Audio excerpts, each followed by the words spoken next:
Welcome to Adulting on the Spectrum. I am Andrew Komarow, an autistic certified financial planner. I co-run Adulting on the Spectrum with my host, Eileen Lamb. Hey, Eileen.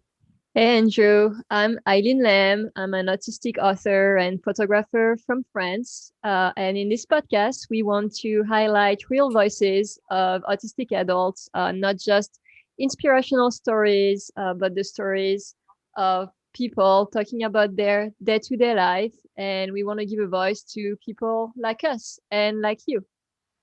Today, our guest is Jillian Nelson. Jillian Nelson is a queer autistic activist from Minnesota. She has dedicated her life to changing the perspective of autism and creating a better world for the tiny autistic humans.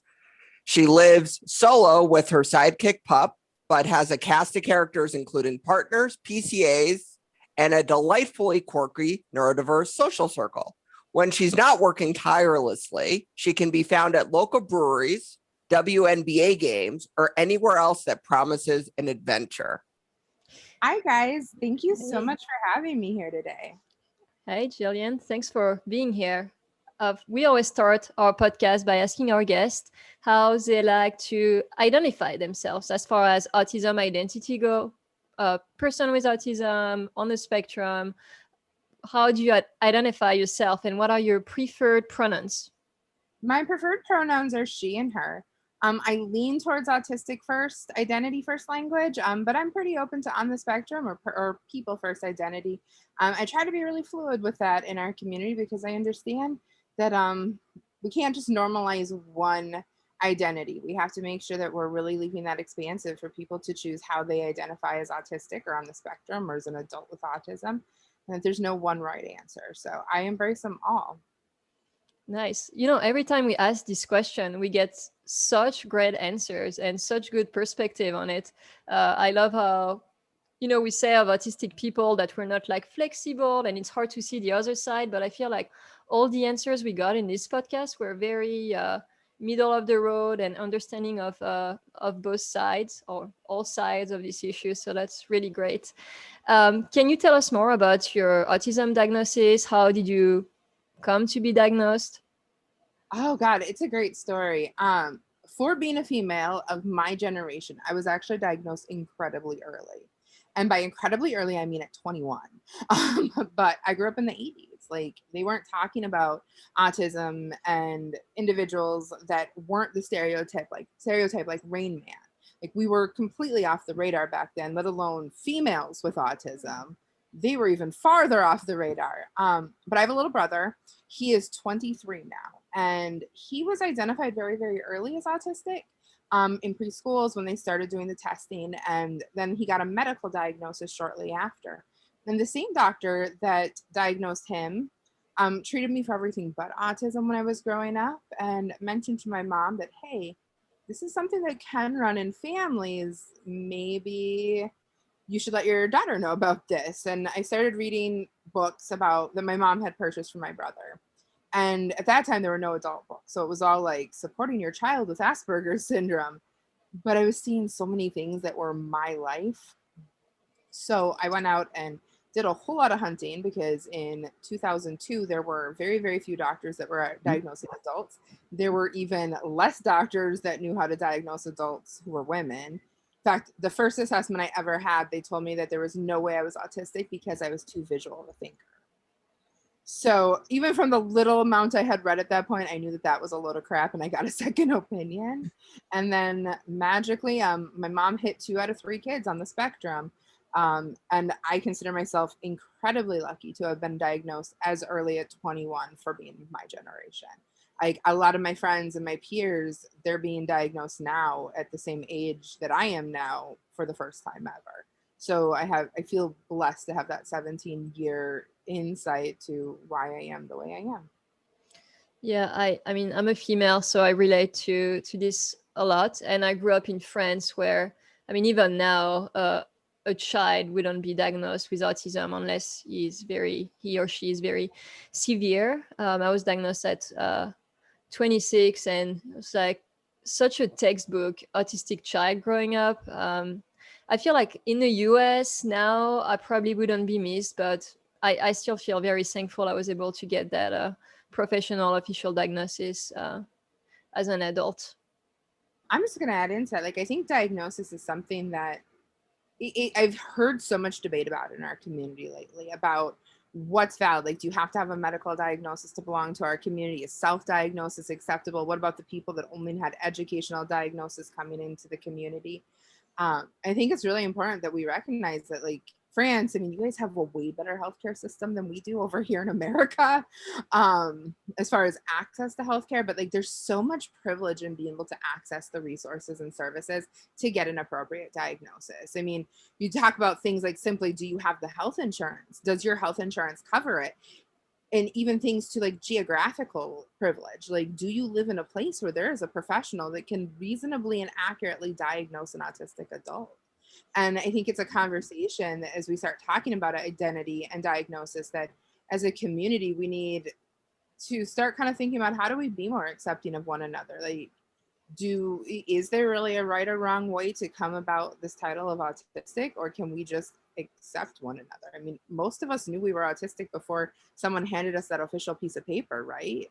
Why does that piece of paper make us more autistic than someone who self-diagnoses? So to challenge you, I'm not disagreeing with you. I think there's a line, and I don't know where the line is, but because I would cross it if I did.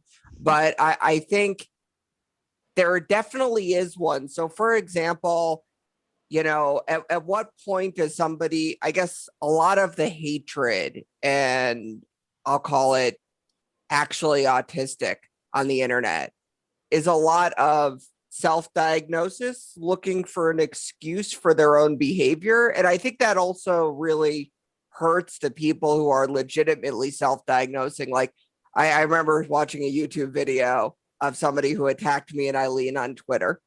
And she had a YouTube video where she just diagnosed herself a couple weeks ago.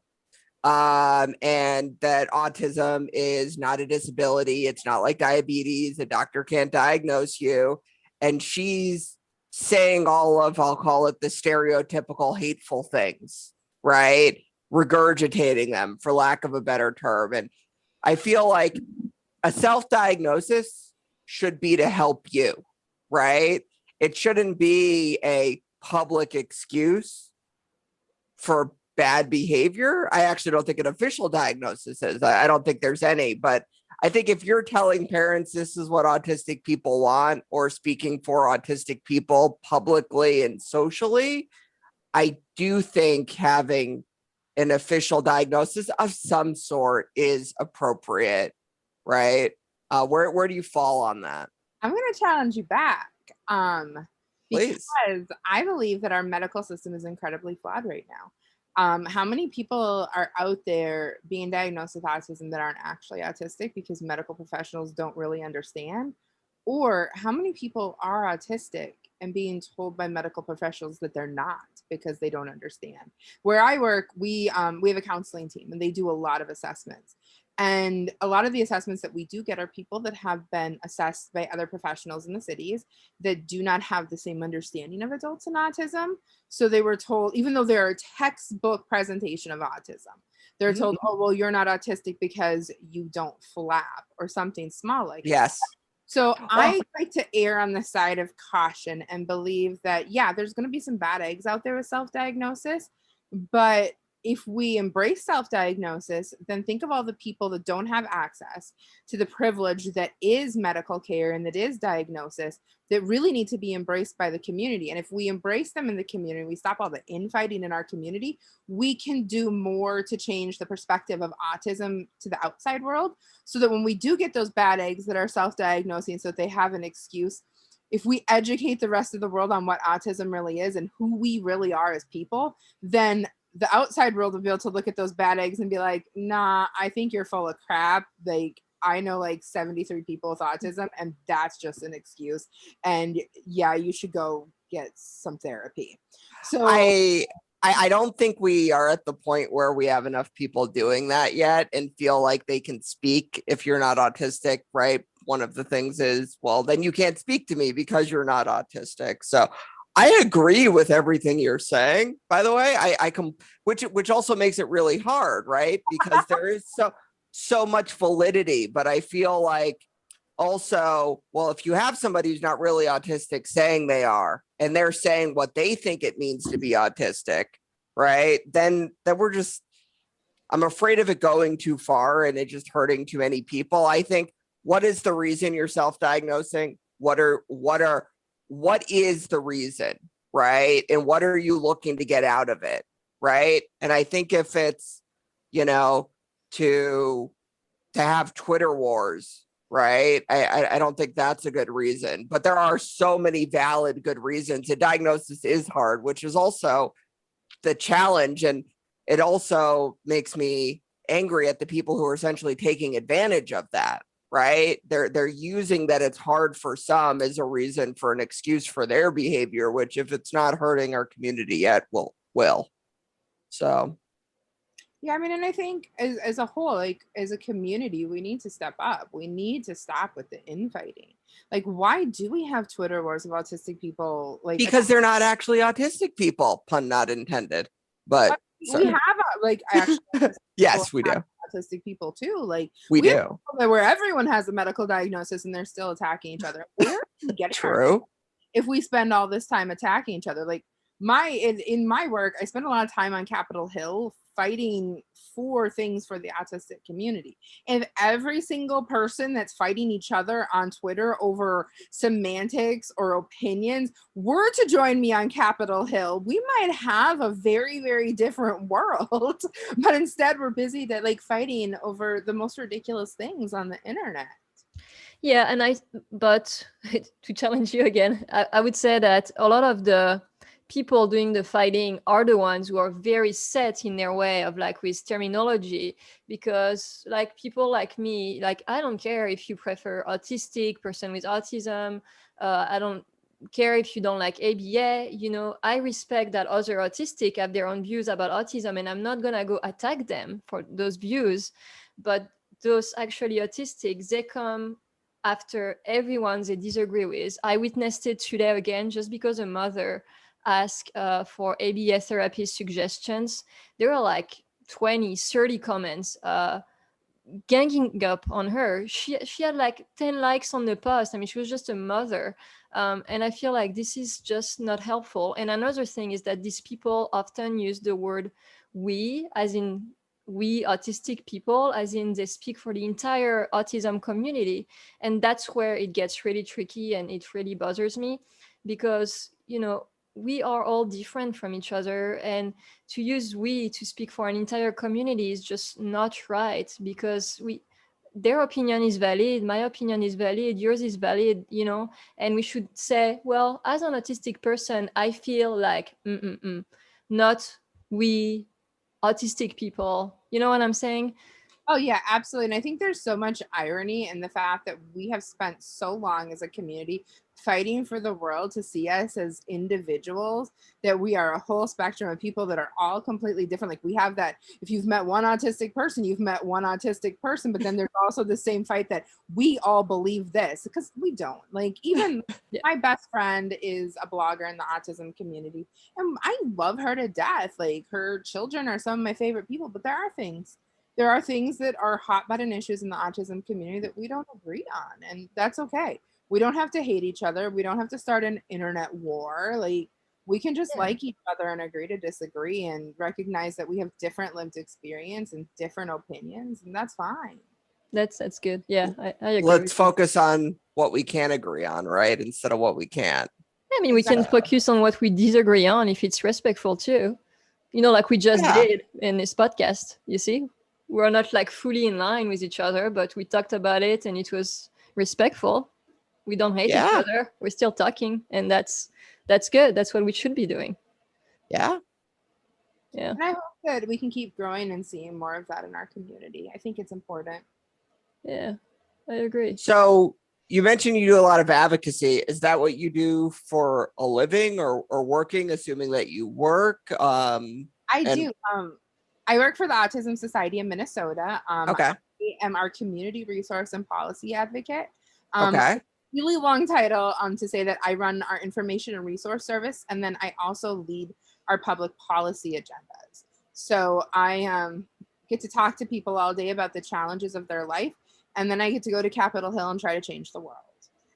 It's like the best pairing of responsibility because I know that I get to take the voice of the community with me because I'm talking to them all day. So yeah, it's a pretty cool job. Awesome. And like we are actually the only affiliate in the country that has a paid policy position that is being held by an autistic person. That is awesome. Oh yeah. And Andrew was telling me about the law enforcement law that you passed. Can you tell us about that too? Oh yeah. So on August 31st, 2019, a young man was killed not far from my hometown. His name was Kobe Heisler. He was having a meltdown. His grandparents called for help. They then called and said they didn't need help, and the police came anyway. And they re-escalated the situation, and they ended up shooting and killing Kobe Heisler. And it was kind of the turning point for us that we decided it wasn't time to just ask for money for law enforcement to consider having autism training, that this was the final straw, and we were going to ask for a mandate. So I sat in my office one night. My co-chair from our board was like, sit down, write down some ideas on what you want this law to look like.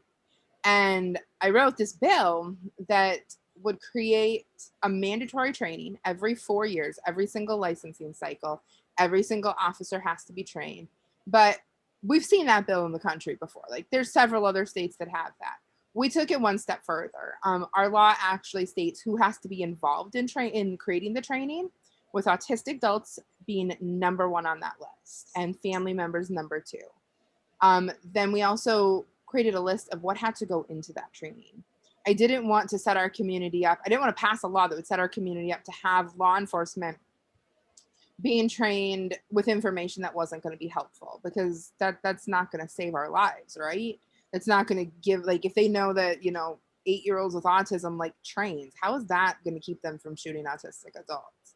So we outlined what has to go in the training, and then we set to work on passing it.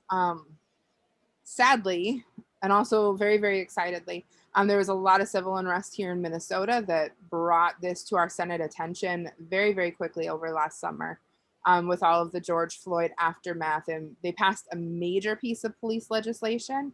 And the Posse Caucus, the people of color and indigenous Senate and House members, they put together this super comprehensive bill, and we talked with them and worked very tirelessly with them to really recognize that intersectionality between race and disability. And they included the autism language, and we passed with flying colors. And in fact, in just a few days, on July 1st, the law goes 100% into effect, and not a single officer in Minnesota will be able to take their licensing test without having 4 hours of autism training. That is amazing. Yeah. Wow. Congrats. It's the most That's innovative incredible. autism training bill in the entire country. So I'm hoping that to see more states follow in our footsteps, take our language, and run with it. So what can other advocates do in other states who would like to either advocate and use some of your model legislation or your legislation as a model, and or advocate for other change in general? We got introduced for politic reasons. I serve on Connecticut's Autism Waiver Committee and involved with, I would call it, our equivalent of an autism society in Connecticut. We don't have that here because not even they want to be in Connecticut. I like to insult Connecticut every chance I get. But politics on a state level and advocacy and in the change, it's so complicated. It's so frustratingly slow. And it's really hard it's political. It's like the worst type of like social game there is. Like, talk about just like lying straight to your face, having the senator who sits on the committee with me being like, I know people with autism. I understand you. I don't need to speak to anyone, but I'm the reason that this has been messed up for the past 15 years. So, but again, but yelling at them does not accomplish anything. I also speak from experience with that because I've done that too. So how can you help others do what you've done, there's 49 other states. There are not 49 of you. There is not, I wish there was. I got involved in politics actually through a program called Partners in Policymaking. And I believe that there is a Partners in Policymaking in all 50 states, or at least there's many. at least one in Connecticut. So I assume it's probably a national thing. So a really, really great advocacy training program that is typically, like, I know here in Minnesota, it's sponsored through our Governor's Council on Developmental Disabilities. I think it is too, because every state has a DD council. And I serve on our DD council now. But I went through that very, very young. And then I got involved slowly but surely, like things like serving on councils, showing up to a lot of town hall meetings, find civic engagement classes. One of my favorite things that I do outside of work is I teach civic engagement for Special Olympics. So I'm teaching athletes how to do all the things. How do you go to the Capitol Hill? How do you write a bill? How do you change a law? I am so proud that one of my first athletes in my very, very first class has a bill being introduced in January that's going to create a study to look at obesity rates in people with developmental disabilities, which is long overdue. Why hasn't it happened? Because no one suggested. So now someone suggested it, and she's working with her representative and senator to carry this law forward. And it all started with someone taking the time to teach her how to change the world, as I like to call it. But yeah, like there's classes, there's like programs like ACT UP, and like there's a million different disability organizations with self-advocacy programs that really look at that political work, and then finding other people. My inbox is always open to any autistic adult that wants to learn how to be more effective in the policy world. I will help anyone. I may not understand all the nuances of every single state, but I can tell you how to make a difference and how to negotiate. Do you think that reaching out to a state's DD council is, and could you talk about the DD council? And I didn't know you were involved with that. I think they're amazing, and most people don't know who they are or what they do. So do you mind giving a plug for DD councils? I love my DD council. I am lucky enough that I am in Minnesota, and our DD council is head up by the legendary Dr. Colleen Wick, who is one of the foremost historians on disability culture and disability history, and she's just amazing. We do a lot of work, like funding a lot of other programs within our state and deciding what does and doesn't get funding. Things like self-advocacy programs or anti-bullying campaigns. We've been doing a lot of work in cultural outreach to expand cultural understanding in minority groups in Minnesota. We also do a lot of research. So we do a study, we have a 5-year study cycle. We do studies like what is the public attitude towards developmental disabilities? What is the quality of life for people with developmental disabilities? How are we doing with our Olmsted goals? We just are in the process of commissioning 5 more years of studies that are going to look at racial disparities in the disability community and services and experiences, so that we can get some data to hopefully start closing some of those systemic racism gaps that we see in disability services. And then we just get to meet so many amazingly cool people and really have great conversations about disability culture and the changing climate. Shout out to my really great friend Brittany, who is has a physical disability but is my co-conspirator on the council. We're really trying to push new conversations about disability justice into the traditional DD council model, so that we're not just doing the same old things we've always done for the last 50 years. We're going to change it. What does DD stand for? So I'm going to give my summary of the DD Council for Eileen. Their Developmental Disability Council, which includes autism, etc. What's very cool about, from my perspective, is it allows advocates to really be advocates. So the DD Council in my state, he's a father. He's probably even a more fierce advocate than even I am for, just, again, empowerment. He's amazing. His name's Walter Glom. He's helped me so much. What I love about his position is he's a pure advocate. So he works for the state. He's paid by the state, but he only reports to the federal government, right? So they can do what needs to be done. Essentially, they can piss people off without being fired, but in a way that gets things done as being an advocate. Every state has one. They do fund causes. that are good, especially for self-advocates, and they've had a request to increase their funding for autism self-advocacy as well. So for example, in Connecticut, they reached out to me and they said, we need a new self-advocacy group in Connecticut, right? You know, can you put some people together? Just amazing advocates with amazing experience. And I think you're right that they do sponsor the partners in policymaking in all 50 states. We'll post a link below, but you should reach out to your DD council. Yeah, I have to look up the Texas one. The day that we vote on partners in policymaking is the funniest day ever, because if you are a partners graduate, you have to abstain from voting because you benefited from it. So Yep. like, you have this council of like 30 some people, and at the end of it, like only like 5 can vote. Everyone else has to abstain. And it's kind of tradition that you say, I abstain, class of 25. And like as everyone's abstaining, you announce what class you were. It's incredibly cool to experience, and I get goosebumps every year. So, but it's been an amazing ride, and really getting to kind of shape what our state's attitude is towards disability. To like call out the people doing the research and be like, why did we ask this question? Next year we need to do better. And to see those changes happen, even if it is incremental and slow, it's still happening, and that's pretty cool. That's what Andrew always says, that it's super slow. Good advocacy is very slow, right, Andrew? Yes. And I remember and I always like to assume that, you know, for the most part, they have good intentions. And I find that a lot of legislators, they just have no idea. They're very busy. This is our lives, but it's a very small portion of theirs. Yeah. We were talking about PCA waivers, and I'm like, oh yeah, Minnesota has great waivers. And you're like, we do. And this random person in Connecticut knew that. But they are still incredibly impossible and maddening and so frustrating to try to navigate the system. But it's better than most places. Yep.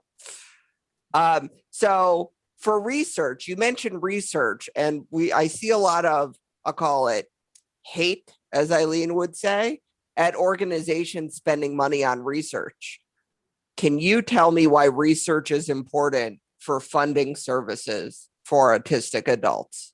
So I think where we see a lot of hate towards research, I'm gonna explain this first, and what I think when I talk about the need for research, I want research about lived experience. I want research about what is the actual day-to-day life of a person with a disability like.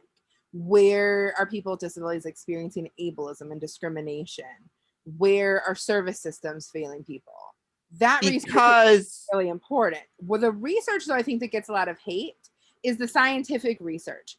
Does it actually matter why I'm autistic? No. What matters is how life with autism unfolds and what isn't happening to support autistic people.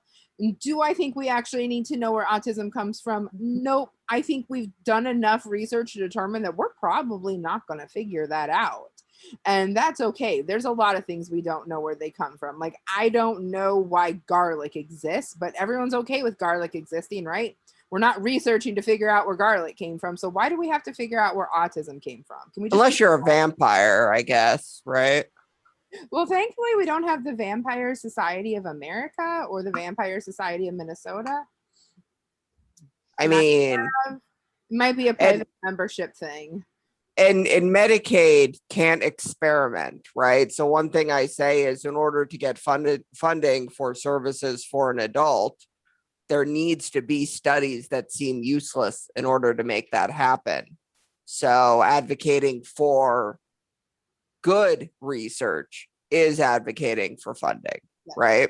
And data. You can say that, so I'm not putting it in your mouth. Yeah, no, data is everything. If we don't have data, we don't have anything. I mean, I have, as you can see my board behind me, it has all of my bills that I'm working on. One of them is an entire accessibility, what did I call it? An accessibility, like we're going to do an audit of the entire state and county systems to figure out where accessibility isn't. And they're like, well, we already know that they're not accessible. Why do we need to do this? Because I can't get the Senate and the House to make the changes to make these services accessible if I can't provide them with hard data. Data is everything in system change and in funding streams. So it's so important, but we also really have to make sure that we're advocating for appropriate research, and that research is being done from an equity lens and not from a systemic ableism lens. I did a research study. One of my fun hobbies is I like to participate in research studies, and then when it's all done, tell them why their study is completely screwed up. So I did a social research study that tracked 30 days of like my social activities and like who I did things with and where I went and what I did. Well, I only had two choices every day in this automated survey. Did I do it with staff or did I do it with family and friends? Like, hi guys, I'm polyamorous. I have 4 partners. They're neither staff nor family or friends. So I started just putting really snarky things in the other box to like really kind of reflect that I'm an adult individual that does adult things. I don't just go to the bowling alley or the movie theater or a community rec class. Like, no, I'm going to the bar. I'm having an overnight date. Like these things. And then I blasted them at the end in the feedback, like, you are going to present this. This is going to damage independent autistic adults because you're going to present this information that we were only given these choices, that this does not accurately reflect the full potential autistic adults have to socialize in this world. Because I do a lot more than what was on the list they offered me. And by the way, thank you for your volunteers research. I live very close to Yale, New Haven, Connecticut, and all the studies are still at the Child Study Center, right? Because, well, that's still how it is, although like one of the largest autism research labs, and even like drug experimentation, PET scans, all that stuff. They really need people for good research, and like you giving that feedback, because if it wasn't you doing it, then who would it be? Right. So thank you. I have a commitment that you will appreciate, Andrew. I refuse to spend any money, any stipend I get for any research study on the expected things. Usually I spend it on things like cocktails. That's good. It's my non-compliance. I like I should it. do that. So have you ever done a drug study yet? Or I have not done a drug study yet. They kind of terrify me. So fun fact, not actually a fun fact, but I like to introduce it that way. I am one of those autistic people that is horribly hard to medicate. I was actually institutionalized when I lived in Illinois because of drug-induced psychosis after people put me on a whole bunch of psych meds I shouldn't have been on. So after that institutionalization thing, I kind of try to steer clear from anything that can really screw me up like that again. that's fair. I think that's probably a good thing. Yeah. Soda, and we've closed all our institutions. Still don't want to go back there. There's 36 states that's still happening in. So Yep. And you mentioned that you were I'm just gonna say poly. I cannot pronounce the entire word. Polyamorous. I tried. Is that something you're open to talking about? I know you do a lot of advocating. Do you do anything in that space? I'm starting to. This year is the first year I came out openly as polyamorous. I was actually laying in bed with one of my partners, and it was like a charmingly adorable moment. And I wanted to post about it on Facebook. I was like, oh, nobody knows yet. And it just kind of gave me like this really gross feeling in the pit of my stomach that like my whole life, like I am openly autistic. I will tell someone I'm autistic while I'm buying broccoli at the grocery store. I am openly queer. Like I have rainbows tattooed on my body. None of these things are a secret. So why was I keeping this other thing a secret? Because I'm open about autism. I'm open about being queer because I want to change the perception. I want people to understand what queer people are like, what autistic people are like, and that we're not just the stereotypes. So I decided it was time to also be openly polyamorous, to change the stereotypes of what a polyamorous lifestyle looks like. There's a lot of ideas that it's just a lot of kink and a lot of sex. And in reality, it's sending a lot of text messages to a group of people, telling them how much you care about them and encouraging them and making sure they drink enough water, and a lot of calendars. Because I don't hear about it. I mean, barely ever. It's so rare. Like, I hear about people being gay, like everything, but like being poly is something that is still not talked about a lot. I have a friend who is poly, so I know a little bit about it, but just because she's sharing her experience on her private Facebook page. And I feel like, other than that, I haven't seen anything about it. I've seen it in like one movie in France a long time ago, and I'm on social media a lot because I'm a blogger, and yeah, I don't see anything about it, and I wonder if it's something that the more people start talking about it, the more we will hear about it. So I'm really interested to hear more about I your think experience. we're definitely getting to a place where it is becoming more socially acceptable. I'm a big fan of the show Good Trouble, which is a spinoff from The Fosters, and they just launched a polyamorous storyline, and like I almost peed my pants like when I was just sitting there watching it, completely unexpected, and then here all of a sudden there's like poly characters on a show that I've watched for years. It was amazing. But I think it's one of those things where we need more people to be open. We need to talk about it. We need to normalize it. And we need to break a lot of the stigma. So I think it's not that different than a lot of the things that the LGBT community has gone through, or even that the disability community has gone through until we talk about things and are willing to expose ourselves in the world. Like we're gonna just keep facing a lot of stigma and stereotype. Yeah, that goes for so many things. If it's secret, you only think about the stigma around it, the bad things around it, and then the more people talk about what it's really like, and the more it becomes like normal. I don't like that word, but I mean, and normalized. if you really break down the polyamory lifestyle, it's none of the sordid or like scandalous things people think it is. It's just this concept that love isn't finite, that it's not a pie, that if I love more than one person, it doesn't mean that there's less love for everyone. It means that I get to love each person for exactly who they are. I don't have to try to find one person that checks all the boxes on that mysterious list of the perfect person. And it means that I get to be authentically myself because I don't have to be someone's everything either. So I can be the person who perseverates on her career, and like that you may not hear for 3 days during legislative session because my partners have other partners to support them. It means that I can like avoid social situations that make me anxious because I'm not their only plus one. It means that I can be exactly who I am because I don't have to be their everything, and they can be exactly who they are because they don't have to be my everything. And then at the end of the day, when I do fall apart or when it is a rough week, I have a whole village of people that love me, that rally around to make sure I'm okay and that I'm lifted up. Like, I mean, during session, it is not unusual for multiple partners to stop by just to make sure I ate because I'm sitting in a 15-hour Senate session and they all know me well enough to know that I probably did not feed myself. Now, and that was such an amazing explanation. I've never heard one that good or anything like that. Why do you think it's so hard for even you to speak openly about? Why do you think there still is that stigma? There's a lot of people that I mean, let's be honest. I'm allowed to say things like slut, right? You can say anything you want. This is adulting on the spectrum. We encourage it. We live in a world where there's a lot of slut shaming. So people assume that if you have multiple partners, it's all about sex.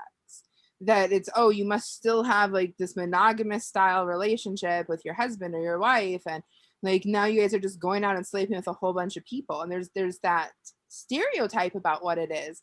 And society doesn't like things that are sexually taboo, that they don't understand. I mean, in reality though, that's not how it is. Like I actually even have a partner in my polycule that I'm not even sexually active with. We're just like autistically love each other and support each other and snuggle. And like people have this idea of like what's supposedly the sanctity of marriage, and like this idea that it violates that, when isn't like the whole purpose to just love and be supported? Isn't that better than following some stupid social norm? I mean, I'm talking to autistic people, so we all know that stupid social norms are stupid social norms. Yes. I agree. Well, I guess, I mean, there's got to be a lot of like open talk and honesty. I mean, I'm thinking about it from my like mono relationship. Is that how you say it? point of view, and I feel like, you know, there's got to be some. Is there some jealousy involved? Like, do you guys? I mean, I assume the people you are with know that you are with other people, right? There's a lot of open communication and things. And are all the people you're with in poly relationships too, or are some of them you are the only person for them? Does that make sense? It kind of fluctuates. I've dated some people that are monogamous and I'm their only partner, and I've dated a lot of people that are poly. There is so much communication, which actually I think is what I really like as an autistic person, is because you're constantly talking about boundaries, you're constantly talking about needs, and there's so much communication, and it takes a lot of that guesswork out of a relationship. It also takes a lot of the expectations off the table. But yes, there's also jealousy. Most people I know that are not ethically non-monogamous or poly, try to manage the jealousy on their own. I really try to step back and figure out, why am I jealous? Like, is it because I have a need that's not getting met? Is it jealousy, or is it envy? Because those things are very different things. And then also looking at really trying to embrace the concept of something we call compersion, which is finding joy in your partner, finding joy in someone else. So I am genuinely happy. Like, one of my partners is an avid biker, and their other partner is also an avid biker, and I love hearing about their long bike rides and the bike adventures they go on. And I'm super happy that they have that support. And like, I adore their other partner. I think they are one of the most amazing humans, and like, I could sit and talk to them for hours, which is fantastic for our partner because he's an introvert and we are both chatty extroverts. So it works great that we have that friendship. But like, I take so much joy in knowing that his needs are being met by someone, because there's no way in hell I'm getting on a bike and biking for 25 miles with him all afternoon for fun. No way in hell. So I'm glad that he has someone that he can do that with, and it makes me really happy. And you kind of find that balance between the jealousy and the compersion. And when there is something that is jealousy, and if it is a need that's not being met, that's where you go back to that communication and say, hey, you know, I've been feeling this way, and this is a need I have, or this is a boundary I have. And just having that open, healthy, honest communication and figuring out the why we're jealous. Well, yeah, that's eye-opening. It's so great that you're speaking about it today with us. I think it's a great first step for a lot of poly people. Is that an okay thing to call? Yeah, I think so. I mean, is there any like controversy, anything not to say, any words not to use? I mean, again, I'm sure, you know. No. Like, I mean, there's like with any community, we have some controversy. Like, there's a lot of stuff around unicorn hunting, which is like when you have a heterosexual couple that's looking for a third to join them and only date them, and it's a package deal. You have to date the man and the woman, or you're not welcome. And there's a lot of couple privilege and hierarchy, and it's gross. And it's not how a lot of them are just trying to save their marriage.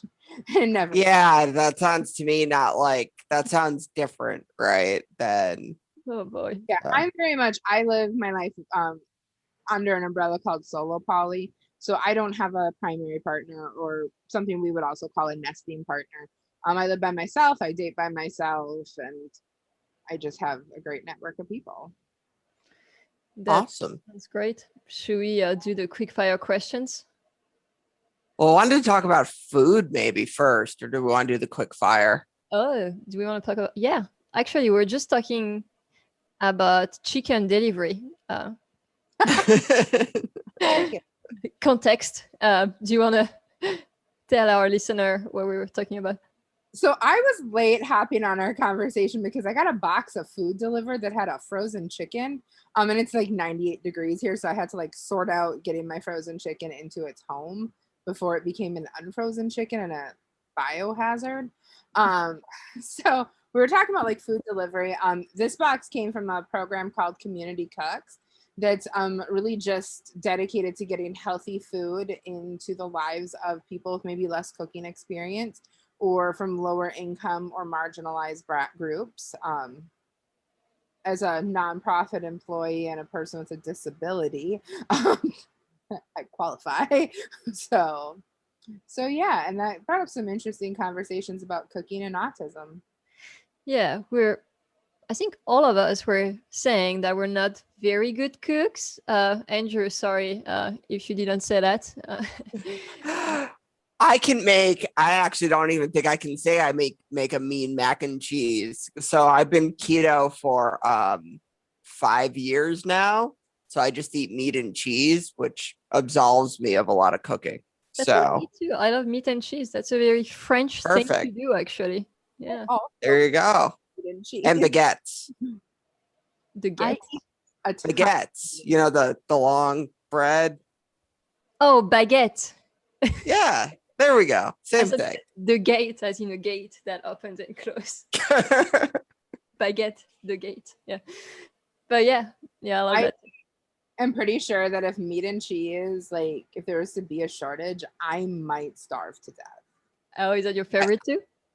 That is like I have very low executive function in the kitchen. I have horrible fine motor skills. So my fridge is full of things I can grab and go. So it's a lot of cheese, a lot of deli meat, a lot of meat sticks because I can Same with me. throw things in a bowl and be like, cool, now I have a meal that's high in protein. Ketogenic diet. Yes, I could eat the same thing every day forever. And I do. I've been eating a lot of turkey bacon this week. It's been really exciting. That sounds a bit too healthy or too. Yeah. It's like an oxymoron, like healthy bacon. True. It's a great texture. It's a texture food. Fair. Oh yeah, you mentioned broccoli in the store. I can't stand the texture of broccoli. So broccoli, carrot chips, and turkey bacon have been my go-to accompaniments to cheese this week. You can have all of those. I will never take them from you. I'll save them in Connecticut for you. Wonderful. I have a few ideas for you. One of it is you take, those square cheese that you find at the store, whether it's Swiss cheese or cheddar, and you wrap it around ham. You don't even need bread, and I just eat it like that. I know it sounds gross, but it's really good. Nope, do that on a daily basis. And the boursin, do you know what boursin is? It's like a cheese that you spread, and you can spread it on ham, and then you roll the ham, and you can just eat it like that. I did that over the weekend with ham and brie. Yeah, that's awesome. So good. I love that too. Also good. Here, I have cooking tips. So what political party do you align with / registered for if you feel comfortable answering that question? So outside of being a registered lobbyist where I am not supposed to be partisan, I vote and follow the very liberal Democrat line. Okay, thank you. So I am one of 74 registered libertarians in my state. So up twins. Wow. Eileen, up twins. Oh my God, look at that. Oh my God. You guys didn't plan this, right? No, I didn't I saw the Ray done, but I didn't notice what it said till just now. That's awesome. Do not drink coffee, so mine is just a pen cup because I want it out all the time. That's funny. Mine was wine, but Not be a political party. Can I just be a registered feminist? Hey, that's. I mean, I'm pretty sure you could register as any party you want. You get to write in the box. Why can't you just register as feminist being your political party? I mean, here in Minnesota, though, we don't actually register our political parties. So there you go. So how does it work? We just go and vote.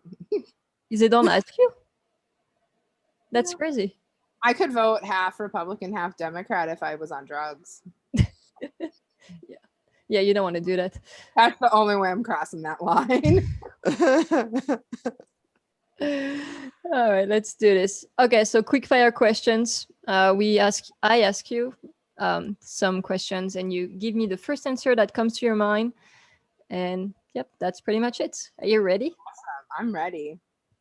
What is the best piece of advice you've ever been given?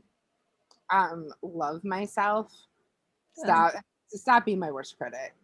That's so good. What do you like to do to relax? Not talk to people and not be on the internet.